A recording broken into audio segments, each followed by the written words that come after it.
Buenos días. Iniciamos la presente charla muy importante, sobre todo porque los aspectos de prevención son importantes como un impacto en la salud pública con mínimos recursos. En esta oportunidad vamos a tocar el tema de prevención primaria en enfermedad cerebrovascular. Mi nombre es Carlos Sabanto, trabajo en el Instituto Nacional de Ciencias Neurológicas y me desempeño como jefe del Centro de Investigación en Enfermedad Cerebrovascular. Como sabemos, la enfermedad cerebrovascular es la segunda causa, constituye la segunda causa de muerte en el mundo. Tiene un negativo impacto en lo que es discapacidad también. Es la primera causa de discapacidad y además es la segunda causa de demencia, solo después del Alzheimer. Con este cartel de presentación estamos hablando que es una enfermedad catastrófica y constituye una seria carga de enfermedad para nuestros países. Sobre todo para el Perú, porque Perú es un país creciente, económicamente floreciente, entonces ya no tenemos esa prevalencia de enfermedades infecciosas como lo teníamos antes, pero la curva y el perfil epidemiológico cambiando hacia estas enfermedades no comunicables o llamadas entre comillas crónicas, nos hace estar preparados para poder afrontar esta enfermedad y más que nada en la prevención. Tenemos algunos datos peruanos sobre muerte a los 3 meses del alta en los pacientes. En este caso hicimos un estudio en el 2007, el registro CITES en el Instituto Nacional de Ciencias Neurológicas, y podemos ver pues que en el seguimiento a los 3 meses tenemos aproximadamente entre 10 a 11% de muerte, siendo esta incluso subestimada, dado las grandes pérdidas que hay en el seguimiento. Podemos ver pues que los pacientes no solamente el hecho que salgan ya de alta constituye ya algo definitivo, sino siguen muriendo ambulatoriamente en las casas, ¿no? Entonces hay que ver eso de que esta enfermedad no solamente pues tendría que afrontarse o verse de un punto de vista hospitalario, ¿no? Sino también ya en la comunidad a nivel de la población. Sobre la independencia funcional, que es básicamente la secuela que pueda dejar el ictus, tenemos acá en este estudio, en el mismo estudio CITES del año 2007, que aproximadamente la mitad tienen independencia funcional, pueden caminar, pueden hacer sus cosas por sí solos, pero la otra mitad no, la otra mitad depende de otra persona, y lo cual no solo hace implicancia de problema de individuo, sino también de acompañante, de cuidador en este caso también. Y podemos ver también que intrahospitalariamente, a mayor edad, los pacientes tienen peor pronóstico y a mayor severidad evaluado con la escala de NIHSS, también peor pronóstico. La edad, como vamos a recalcar luego, constituye pues un indicador, una variable independiente principal para considerar mayor edad, mayor riesgo, y como podemos ver acá también mayor edad, peor pronóstico. Entrando al tema ya que nos trae en esta ocasión, veamos pues cómo se define la prevención primaria, ¿no? La prevención son una serie de acciones que se hace para que no ocurra el evento. Se divide pues en cerebrovascular en dos, ¿no? Primaria y secundaria. Primaria es antes que ocurra el evento. O sea, ¿qué hacer para que no ocurra un primer evento?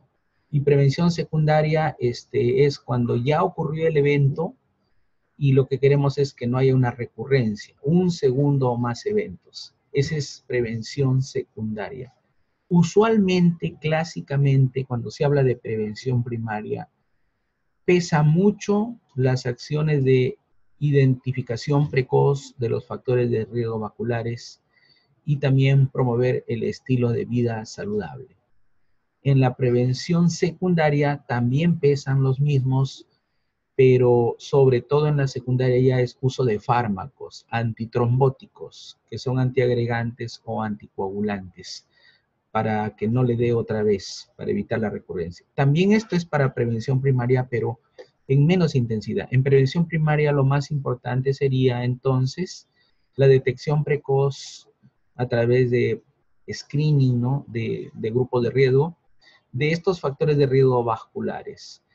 Y en prevención secundaria sería lo más fuerte ya el tratamiento con medicamentos, fármacos antitrombóticos, sea antiagregantes o anticoagulantes.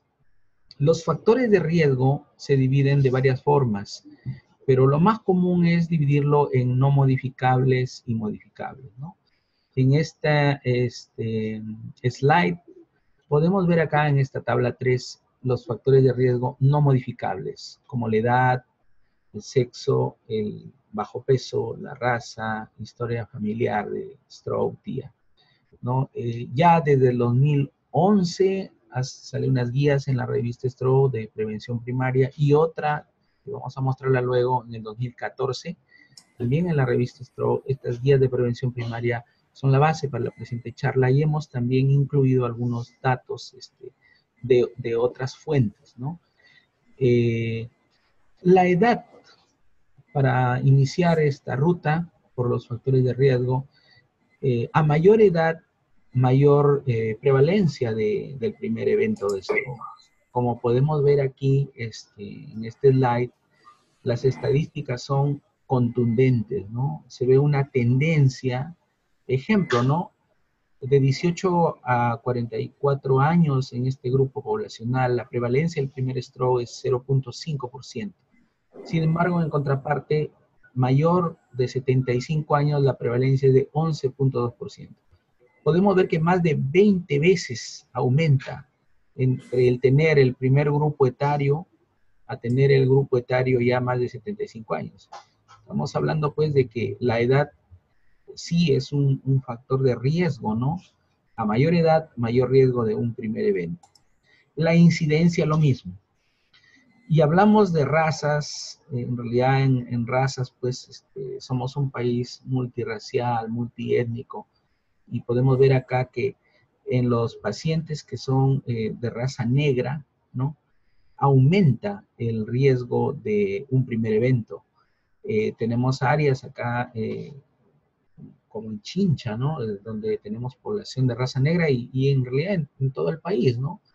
Y podemos ver que como hay más hipertensión allí, al parecer está muy relacionado a la raza negra la hipertensión y en ese grupo hay mayor riesgo. Entonces hay que tener presente esto para las medidas focales que tengamos que hacer, intervenciones de prevención.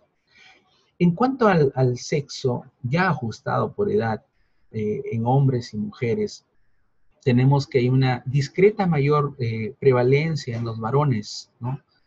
Más que en las mujeres, ¿no? Aunque esta prevalencia de repente se va equiparando ya en las edades ya después de los 50 años, ¿no? Sin llegar a alcanzar a los varones, pero las damas ya cuando tienen la menopausia, después de ella tienen tal vez una menor protección hormonal y probablemente tengan mayor frecuencia de enfermedad cerebrovascular, sobre todo isquémica.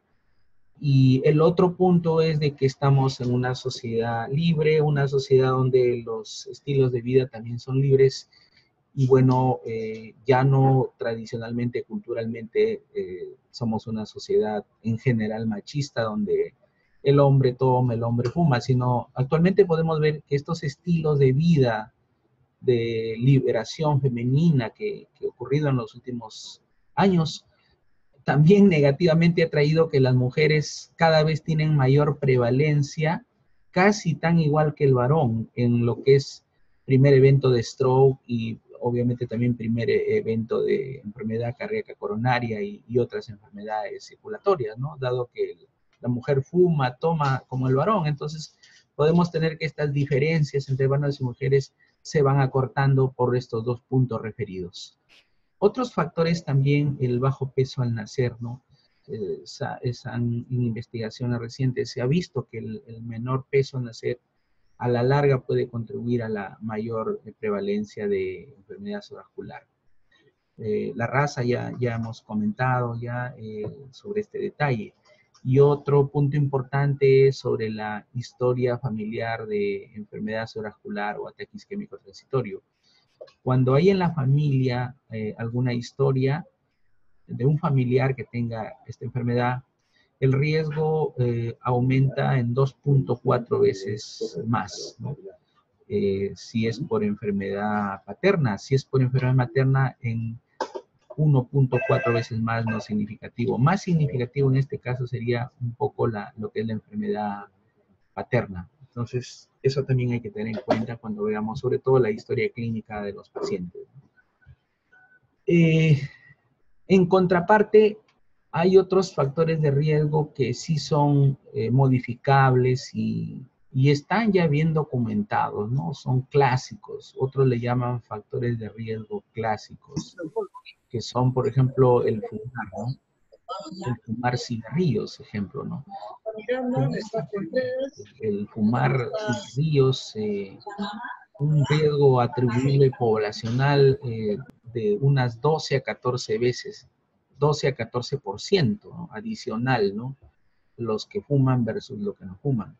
Una prevalencia del 19.8% y un riesgo relativo para ictus isquémico de 1.9% y para hemorragia cerebral de 2.9%. Como podemos ver, el fumar cigarrillos es riesgo para la isquemia como también para la hemorragia, en este caso la subaracnoidea, ¿no? Y acá, como había referido anteriormente, el riesgo es un poco mayor para los hombres, 22.3%, y para las mujeres, 17.4%. Ya nos igualan, ya estamos casi cerca al compartir los mismos factores de exposición o de riesgo, ¿no? Factores importantes, tal vez el más importante, la hipertensión arterial. Y es más, si ponemos en grupo etario hipertensión, edad, podemos ver que hay una fuerte, potencialmente aumenta el riesgo cuando asociamos hipertensión y mayor edad. Podemos ver un riesgo relativo, pues, hasta de 8, ¿no? Que es bien alto, ¿no? El hecho de asociar hipertensión con edad. Y podemos ver que en los pacientes hipertensos, ¿no? Varones y mujeres, ¿no? A medida que avanza la edad, el hipertenso tiene más riesgo de desarrollar un primer evento. Cuando hay programas de intervención, usualmente se centran en la hipertensión arterial, ¿no? En una experiencia en Cuba, ellos hace unos años tenían su eslogan, ¿no? Que controlando tu presión, cuidas tu corazón y también tu cerebro, en alusión a que era el factor de riesgo modificable donde toda la puntería iba allí, porque es tal vez el principal factor de riesgo para lo que es desarrollo de enfermedad cerebrovascular. La diabetes mellitus también tiene una prevalencia de 7.3% en esta población, un riesgo atribuible que va de 5 a 27 y un riesgo relativo de 1.8. Podemos ver pues que también aumenta el riesgo en los pacientes diabéticos del primer evento. Ahora, si es hipertenso, si es diabético a la vez y si fuma, los riesgos van siendo multifactoriales y en este caso potenciándose, ¿no? Otros factores de riesgo modificables tenemos el colesterol elevado, ¿no? En este caso, el colesterol muy relacionado con aspectos genéticos, pero también influye lo que es la dieta o el estilo de vida, ¿no? La ingesta de grasas, por ejemplo, ¿no? Entonces acá el blanco básicamente lo centran en el LDL, ¿no? Últimamente en las fracciones. También algunas calculadoras que miden el riesgo centran en HDL. Los triglicéridos todas las fracciones en realidad son importantes, pero la mayoría coinciden en que el LDL es la más importante, ¿no? Básicamente. En este caso de colesterol elevado, hay valores, vamos a verlo luego, puntos de corte, donde hay que ver si es estilo de vida o es ya tratamiento, usualmente con estatinas para el colesterol elevado.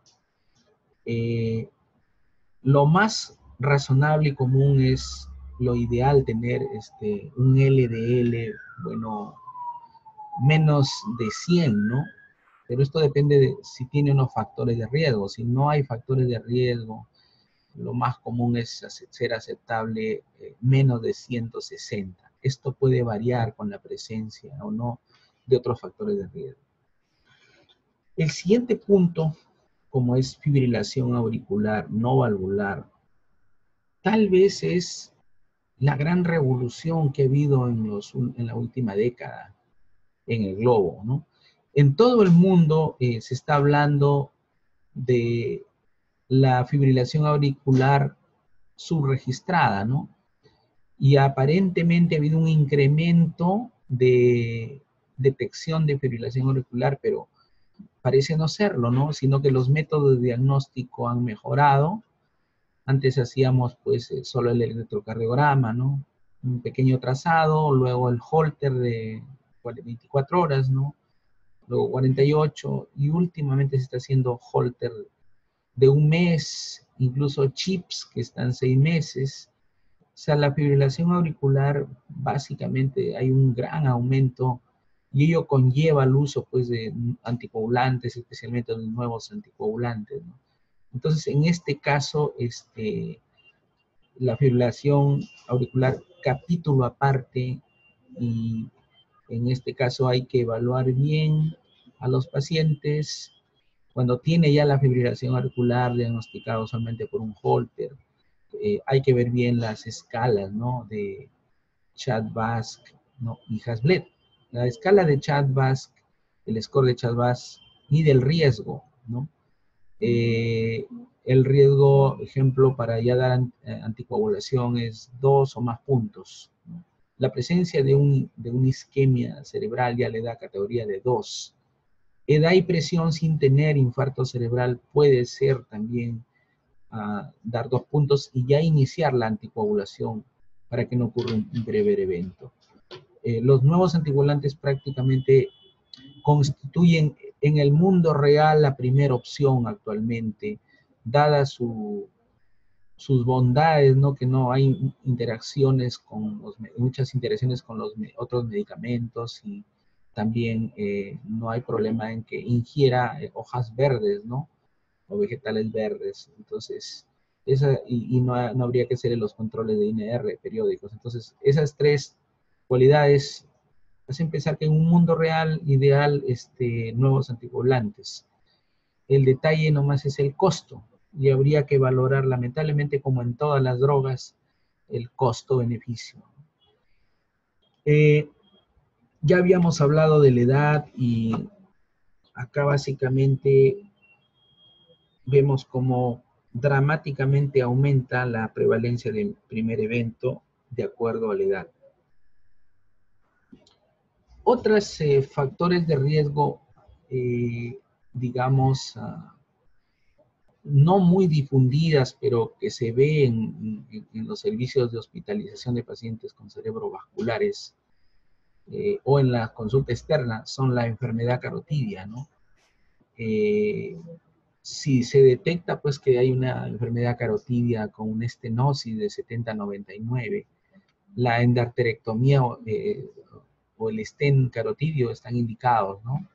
Y en este caso se ve una reducción del primer evento de 50%, ¿no?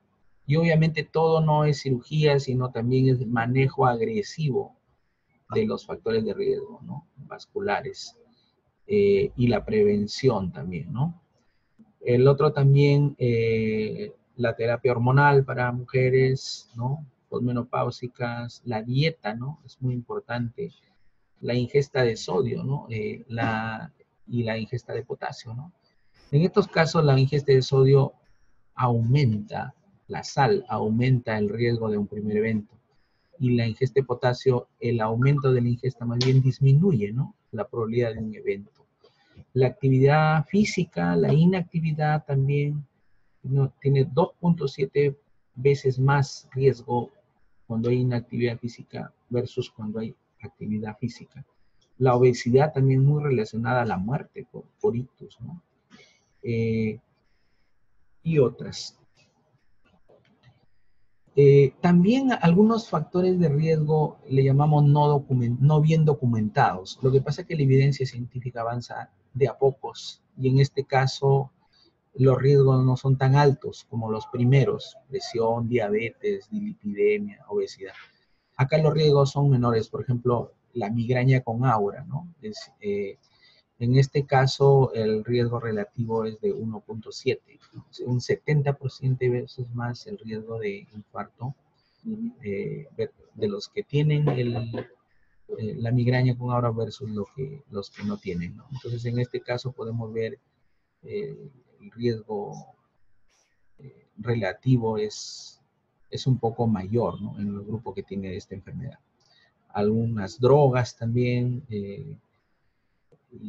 y otros detalles ya más laboratoriales, ¿no?, como cisteinemia, lipoproteína A, ¿no? Pero todavía estos, digamos, no están muy bien establecidos, ¿no? También tenemos, pues, algunos factores protrombóticos, como son llamadas las trombofilias, ¿no?, el síndrome antifosfolipídico, las deficiencias de proteína C, S,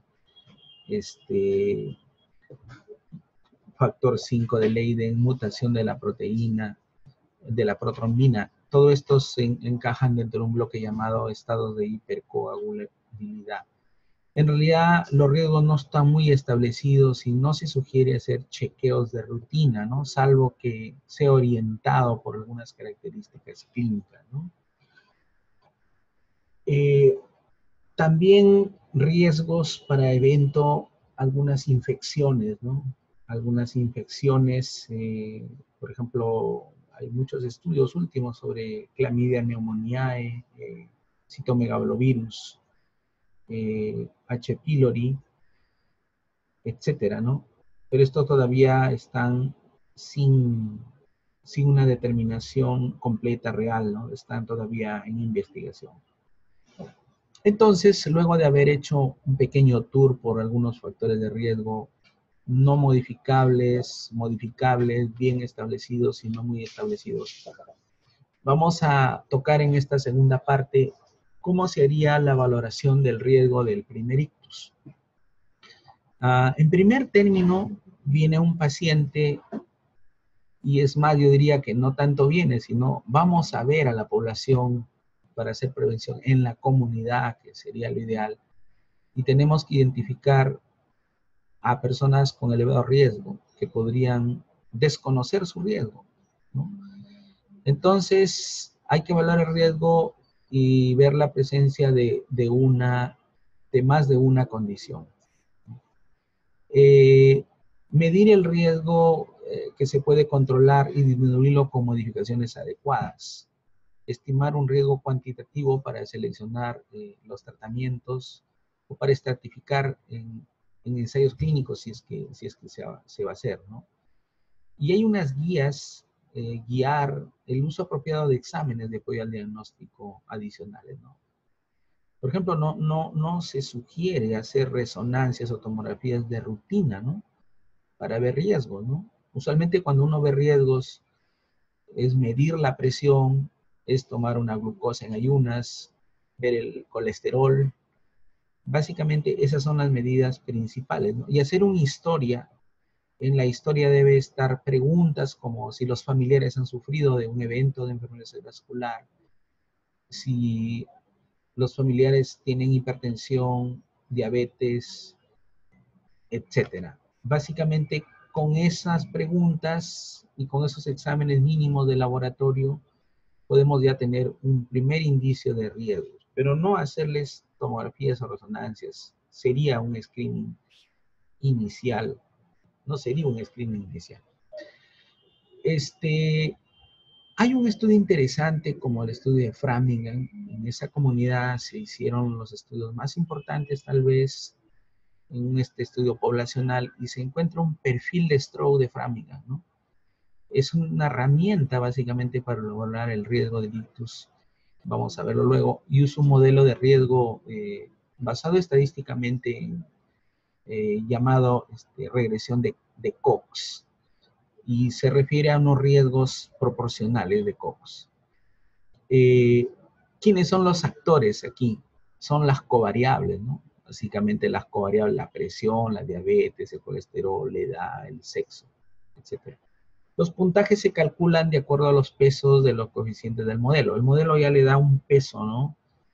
La presión debe tener el más alto peso, la edad también, de acuerdo al peso que lo tenga, ¿no? Un paréntesis, cuando hicimos el entrenamiento en Cuba, vimos pues que ellos dieron peso a los diferentes factores de riesgo.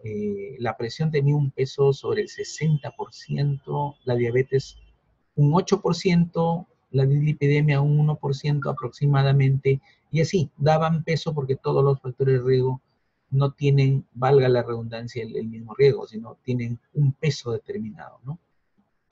Entonces, los puntajes corresponden al riesgo acumulado de padecer de un ictus a los 10 años. Vamos a ver luego un ejemplo para ver estos riesgos. Esta herramienta de valoración del riesgo ha sido también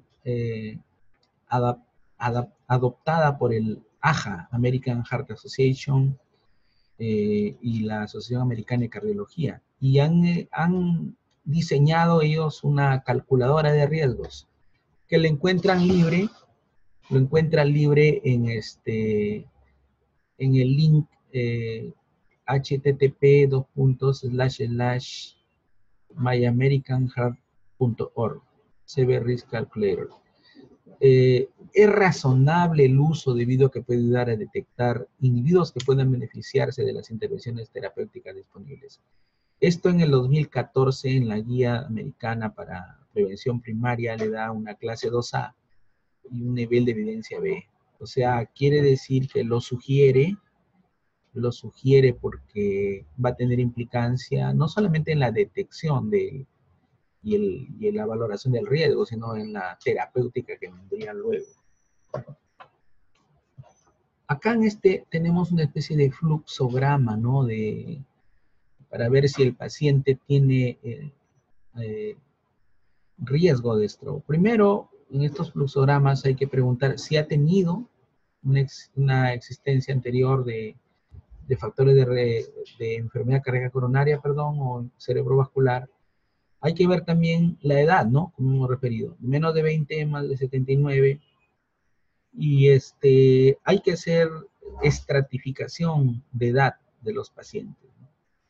Entonces, también para valorar esto hay muchas guías que están a la derecha y al final, pues luego de la valoración de riesgo, todos los pacientes van hacia estilo de vida saludable y también detección precoz de otros factores de riesgo vasculares, ¿no? Y un grupo de pacientes iría ya a tratamiento antes que le dé el evento primario o primero. Hay tratamiento, pues obviamente, tratamiento de la presión, tratamiento del colesterol, de la diabetes. Estos tratamientos son toda la vida. Muchos pacientes piensan, ¿no?, que porque ya tienen la presión normal, ya no deben tomar las pastillas, ¿no? O muchos ponen la variable estrés, ahí es por estrés, dice ya no tengo estrés, ya no tomo. O también otros piensan que es natural, ¿no? O fármacos, o perdón, con intervenciones naturales, hierbas o infusiones, con eso se están controlando. No es así, debe tomar las pastillas toda la vida, el hipertenso, el diabético.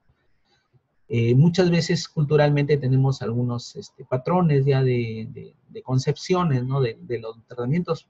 Se puede seguir haciendo, pero además deben tomar la pastilla. Esta es la calculadora que les mencionaba. Y aquí, por ejemplo, está el riesgo en la columna A. Entonces acá tenemos el sexo, la edad, la raza, el colesterol, el total, el LDL, presión arterial sistólica, tratamiento de la presión arterial, diabetes, fuma, toma. Entonces acá tenemos que colocar los valores. En este caso si es M para varón, F para mujer, la edad en años, raza si es afroamericano, AA, otra raza, WH, el valor de colesterol, el valor de HDL, el valor de la presión arterial sistólica, si se trata o no la presión arterial, diabetes si no, fuma, no fuma. Con esto vamos a tener dos riesgos. Uno, el riesgo a 10 años de un primer evento de enfermedad cerebrovascular. Y el otro, el riesgo de toda la vida en proyección de un primer evento. Tal vez esta calculadora es más importante de lo que parece y no la estamos usando.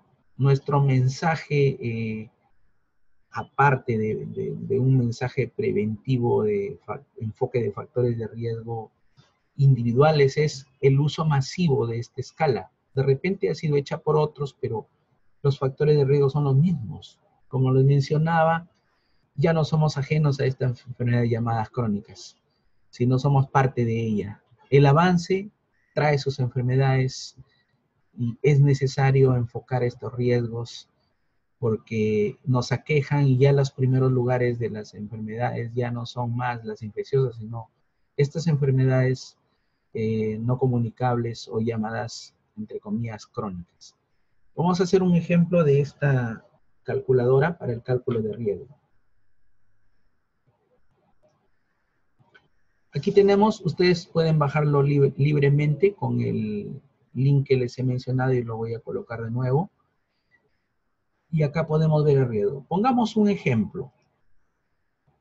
Sexo, a ver, un paciente varón, M.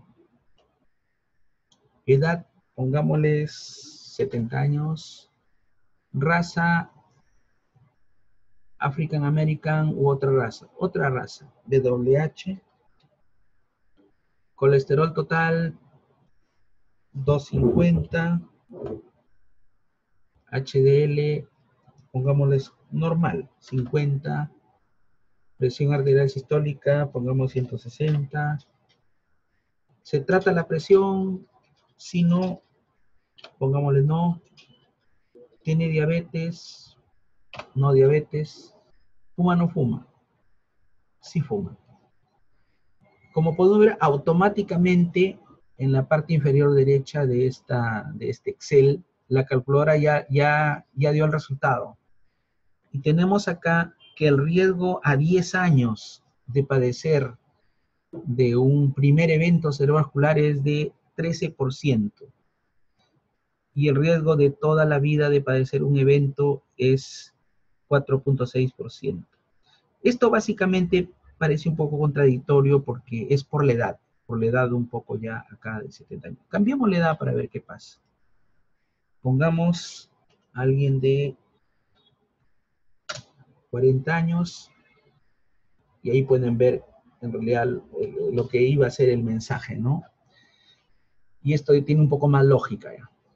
Entonces, para este paciente con todos los riesgos mencionados de 40 años, a los 10 años su riesgo será del 9% de padecer un evento. Pero en toda la vida, que es la segunda columna, su riesgo será de 70%. Miren cómo desde los 40 años, fumando, teniendo presión no tratada, ¿no? Su riesgo le espera un 70% de probabilidad de tener un primer evento en toda su vida. Prácticamente lo va a tener. Cambiamos la edad 50. Igual, lo va a tener 70%. Y a los 10 años subió un poco al 12%. Entonces,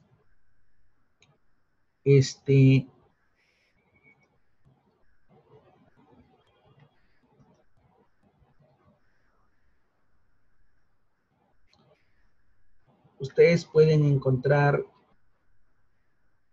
esa tabla aquí, esa tabla de Excel, http://myamericanheart.org/CV-risk-calculator.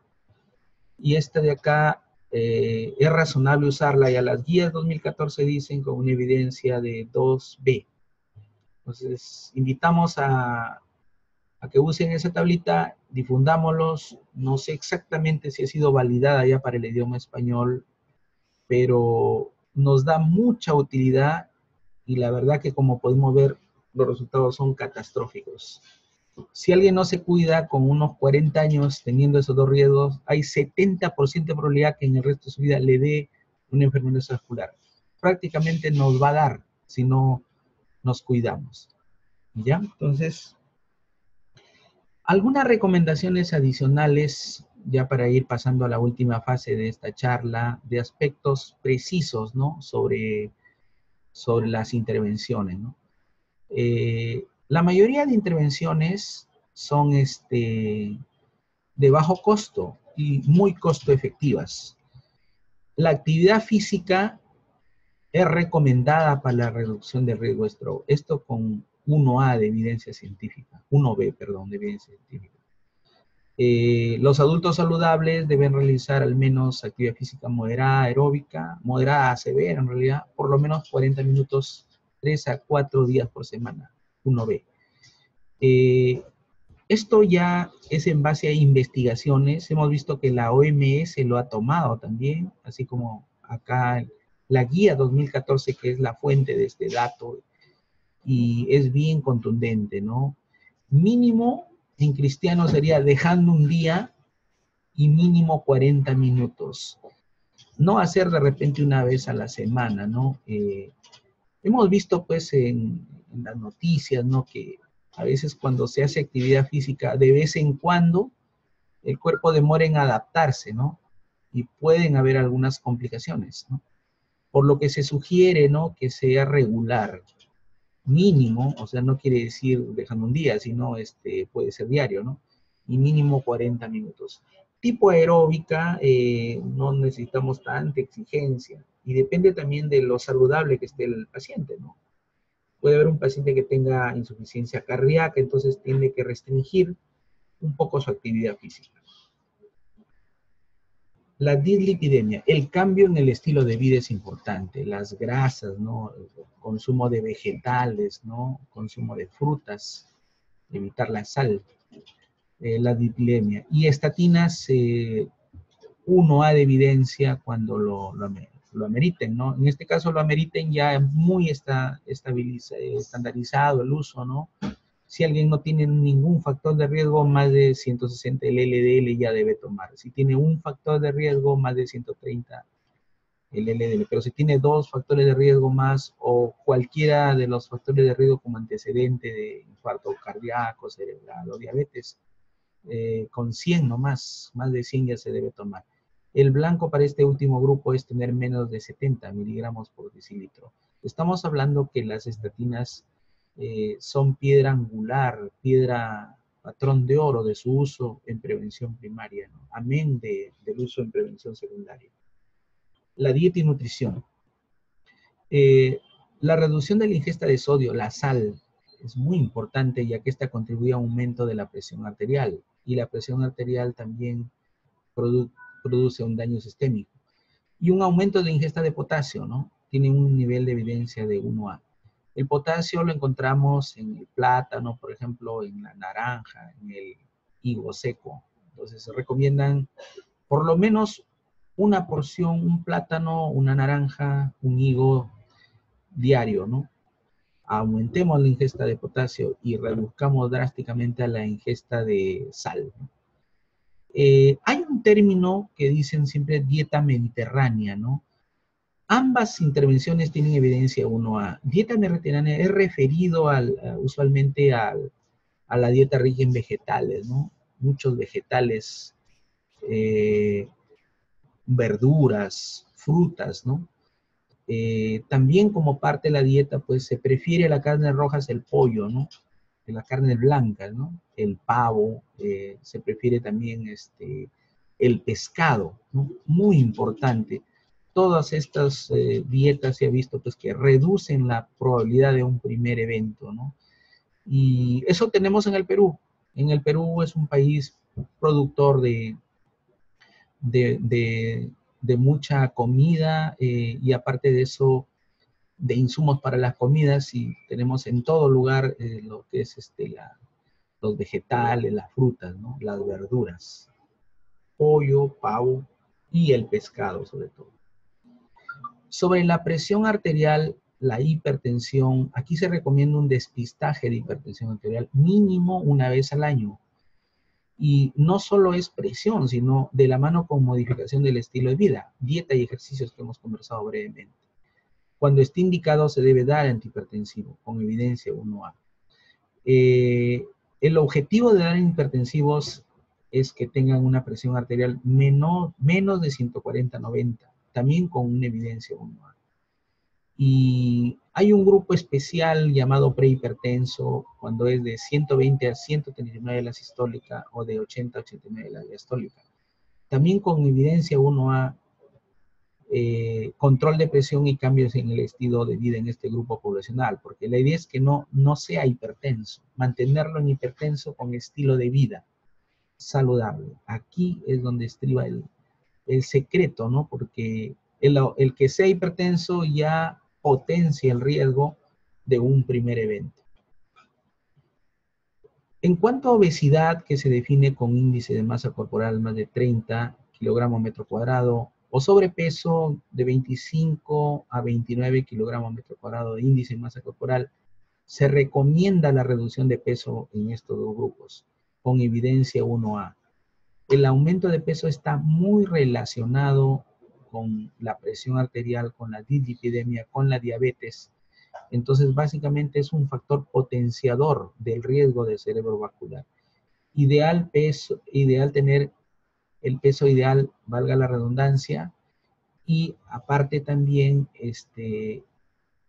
promover un estilo de vida para todos estos factores de riesgo. Como pueden ver, son primos hermanos, están muy relacionados y tenemos que actuar a todos los niveles en este caso.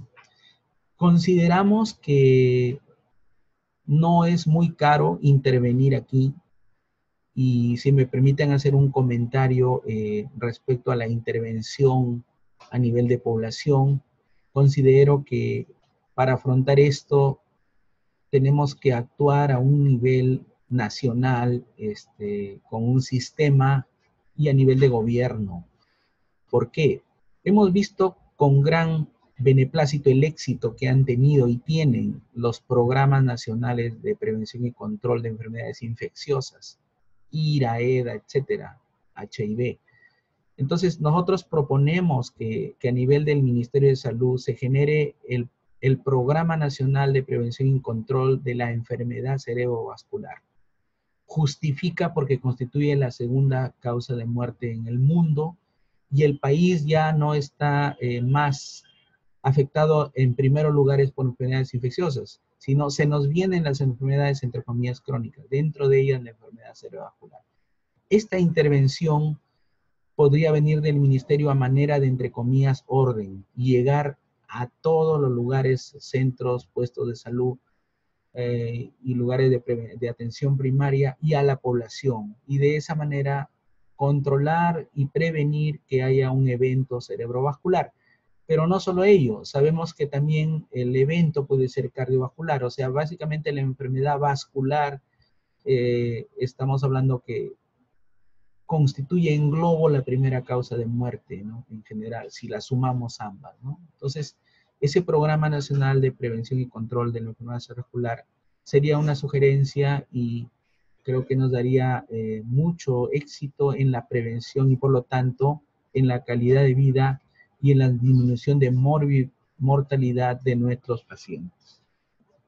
Para terminar, quisiera mencionarles además que tenemos muchas estrategias. Algunas estrategias son de tratamiento, la mayoría tal vez como medicamentos, ¿no? Pero hay estrategias que son más costo efectivas, ¿no? Y acá esta frase de 1 onza de prevención es mejor que 1 libra de curación cae a propósito de la charla, porque un mensaje de prevención tiene una implicancia y una cobertura ya nacional en una charla, en una consulta, ¿no? Al paciente, a la familia, o a través de un medio de comunicación como este, de telecapacitación. Llegamos a varios lugares y esto debe ser el mensaje, ¿no? Más bien los medicamentos son como que más individuales, son caros y no tienen gran impacto a nivel de población. No se podría decir medicamentos a toda la población, ya que cada paciente se individualiza. Pero la prevención sí es general, es global, entonces podrían ser mensajes generales y creo que debemos promover la creación de ese programa, ¿no? A nivel local, a las campañas de salud también podrían apoyar, donde se haga despistajes, ¿no? De presión arterial, diabetes, dislipidemia, y de repente no solo en las campañas, sino hacerlo como un programa local en el hospital, en el centro puesto 1 vez al año, ¿no? Para que los pacientes sean detectados, ¿no? Y promovemos, quisiéramos el uso de ese score, ¿no? De la calculadora de riesgos. Eso podría ser una aplicación interesante en estas campañas o consultas, ¿no? Para que cada paciente ya tenga su riesgo. El estratificar a los pacientes es importante para la conciencia de la misma persona, como también para el manejo posterior.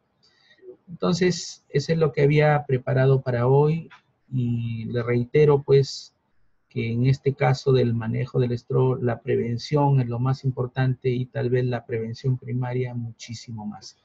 Muchas gracias y cualquier pregunta será bienvenida.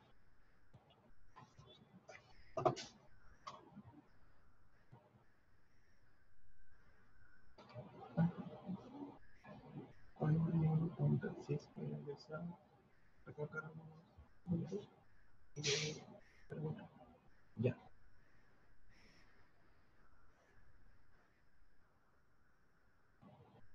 Diana,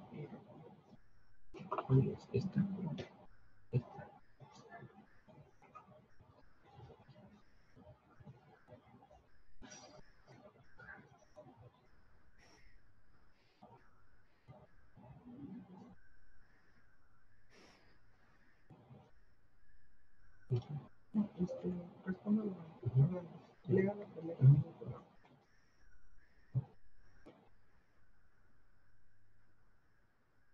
Ya. Hay preguntas relacionadas a la presión arterial, ¿no? Lo ideal, pues, la presión arterial. Una cosa es prehipertenso, ¿no? Hasta 120 hasta 139 o 80, 89, en el cual es el estilo de vida, ¿no? Y otra cosa es ya hipertenso, ¿no? 140 o 90 o más, ¿no? En ese caso, el hipertenso debe recibir medicamentos, ¿no? Con presiones como las que menciona de 180, 110, 200 sobre 100, estamos hablando de una hipertensión no controlada, de un estadio severo, ¿no? Debe ir a su cardiólogo, debe ser tratado. Si no lo hubiere, lo que hacemos normalmente es dar 2 antihipertensivos en esta hipertensión severa, pero esta es ya una conferencia general y yo creo que hay que individualizar el caso, y en ese caso le sugerimos ir al cardiólogo. Otra pregunta es si está presentando a tener disminución de fuerza del lado izquierdo, tratamiento con amlodipino y losartán en una presión no controlada. Bueno, claro, es una muy buena asociación, eso es lo que se da usualmente, pero si tiene disminución de fuerza depende, si es agudo, si es ahorita, llévelo urgente a un hospital, sobre todo que tenga resolución, tomografía, neurólogo, ideal, trombolisis, ¿no? Hay que hacer acá la trombolisis, pero si no es agudo, ya puede ir a consultorio externo. Igual, la disminución de fuerza es algo grave, signo de un infarto cerebral o hemorragia cerebral. Cuando es hemorragia, la diferencia es que en el infarto, disminución de fuerza y problema para hablar, ¿no? Y en la hemorragia, además, lo usual es que haya dolor de cabeza y trastorno de conciencia, pero sea agudo o no sea agudo, de repente ya de algún tiempo debe ir a un neurólogo, hay que hacer una tomografía o resonancia magnética y corroborar la presencia o no de infarto o hemorragia cerebral. En este caso, cuando ya le dio, ya el manejo es diferente, ¿no? Acá, aparte de la consejería y todo lo que hemos hablado, hay que dar fármacos. Inicialmente se hace un estudio holístico que incluya, pues, muchos estudios cerebrales. ¿No? El protocolo del instituto es resonancia magnética, es Doppler transcranial. Para el cerebro y para el corazón le hablamos de lo que es ecocardiograma, ecocarotidio y Holter, ¿no?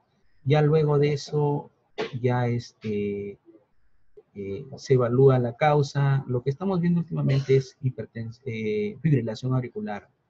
Y básicamente ya después ver el tratamiento, ¿no? Si es que tuviera fibrilación, ya lo que damos nuevos anticoagulantes.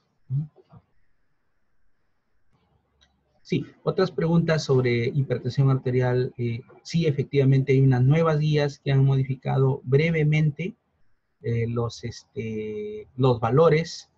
Yo creo que si es hipertenso el paciente, en este caso, no ha tenido un infarto cerebral, le correspondería llevarlo al cardiólogo, ¿no? Que es el especialista que le podría orientar de repente mejor en un paciente hipertenso que no haya tenido un infarto cerebral.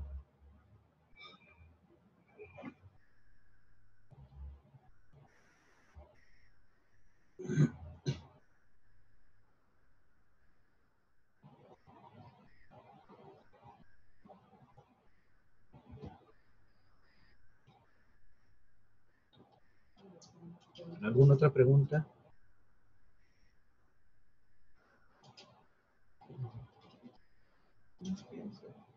Bueno, agradecemos a la audiencia el escucharnos y ha sido interesante y queremos recalcar los puntos de que la prevención es lo más importante, sobre todo primaria, cuando no ha tenido un evento. Y bueno, quisiéramos que promuevan los estilos de vida saludables y también la detección precoz de los factores vasculares para evitar tener un evento cerebrovascular. Muchas gracias.